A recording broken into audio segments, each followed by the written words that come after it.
Hello, everybody, and welcome back to the journey. It's been a pretty smooth week as usual. Pretty uneventful, but all in all, everything went quite well. Didn't have any real troubles all around. Did make my rounds to the coin shops. Everything was smooth at work. Coin shop visits were a little overwhelming because, well, at this point in time, there's actually 4 of them that I'm now going to be visiting on a regular basis. So I'm actually going to have to start breaking that up because 4 coin shops. Yeah, that's going to be a little bit more digging into my finances than I really want. So we're going to have to get that one under control. But of course, last week on Friday, I did make my rounds as I always do. My first trip was over to Candle Coins, and they did have a few things in, a lot of generic bars, things like that. They still had most of the Lunar series from the Perth Mint from several years back. And of course, those are quite on the premium side, so I didn't mess with those. But they did have a little prospector round that I was interested in, and they had it for 27, and so I grabbed it. And that one was this little guy. I'm not exactly sure what year this is from. There's no indicator there on it. If you know, let me know. But yep, I got this one here for 27. I do not have a capsule the right size for this one at the moment, so we're going to leave it in this. This is a 39 millimeter. I've got some that'll be delivered tomorrow, so I'll take care of it then. But for now, this is another addition, so we'll add it on over. I do like anything with those prospectors on them. I really come to enjoy the design, so if I do see them, I try and grab a hold of them. It was a pretty short visit. I just had my usual conversation with them, saying how their week's gone, and a couple customers that I'm starting to see there on a regular basis, said hello to them. But I had plenty of stuff to do for work. And so from there, I went ahead and went over to Silver Eagle. And as I was getting there, the folks at Silver Eagle were actually in the middle of leaving for the day.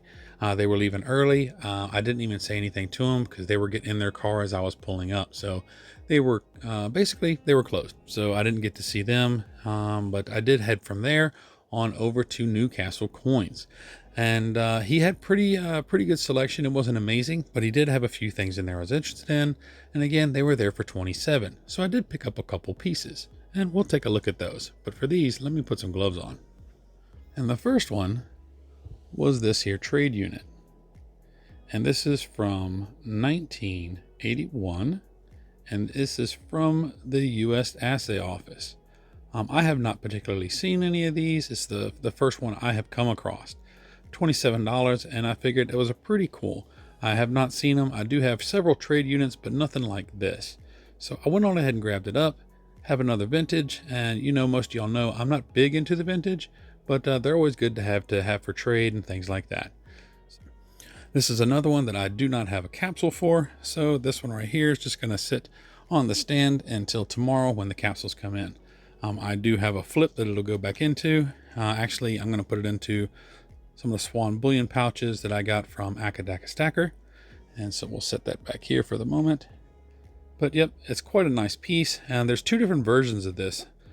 You got this one where he's got his head up, and then there's another one where the eagle, it's like his head is down, like he's swooping into attack or something like that. But they're both pretty cool pieces. But $27, there it is. The next thing that I picked up was this. This is a 1-ounce round from the Royal Canadian Mint in 1982. This was something they had commissioned by, I think it's pronounced Monex, M-O-N-E-X. And then they restruck these, I think last year or year before. But it's a pretty neat piece, 1981 vintage piece. And again, I picked it up to use it as possible trade. And I actually already have this set up to be used in a trade, so that's awesome. And I do actually have a capsule for this. This is 36 millimeter, and I do have several of those. So let's pop it in one now. All right. Got the little ring for it there. And I do have these capsules because of the Mexican onzas. There we go. Nice and secure and ready to go. After I got finished there, I went ahead and finished up my day and headed home. The next day, of course, being Saturday, I usually go to Mr. Warren's, but he was actually out of town for the weekend. He went to go visit his sister. So I did call over to Big Time Pawn over in Roanoke Rapids, North Carolina, and just to check and see if they had anything in stock. And when they do get them in stock, they usually have silver for really close to regular bullion price. But they actually had nothing in stock other than some slab coins that I wasn't interested in. So I spent the entire weekend at home, except for on Sunday when I went to go to do the work that I needed to do. On Monday, I finished work kind of early, and so I went ahead and went over to see Mr. Warren that day. I wasn't there but maybe about an hour just to have a conversation to see how his sister was doing. He had gotten in quite a few new pieces of gold and several pieces of silver. He actually got in some Englehart 10-ounce bars. I do believe I had gotten a couple pictures of those, and if I did, I'll pop those up right here, and you can see what those look like. And I did talk to him about those. I do like the Englehart bars, and I asked him if he'd be interested in doing a trade. I do have the Silvertown bar and a couple others, possibly doing a swap. So we'll see how that goes, if he's still got them in stock when I get there next week. But I actually didn't pick anything up while I was there. It's the very first time I'd gone to see him and not pick anything up. We just had a nice, enjoyable conversation. And, he finished his day. He closed. So like I said, I was there for around 45 minutes to an hour. And so when I left there, I headed to the post office and then went home. At the post office, there was a couple packages. I did get the package from APM, which is addicted to precious metals. He did send me this coaster that he made and some other goodies. And I also got a box from the Cranky One. He had some stuff for sale, and he had a coin in there that I was really interested in. And so I talked to him, we got it worked out, and I did buy it. And it came in, and that was this guy here. This is a part of a whole series that I wanted to start picking up. These are absolutely beautiful coins, and I would love to get my hands on all of them. So when I saw that he had it available, I was more than happy to pick it up from him. These are gorgeous.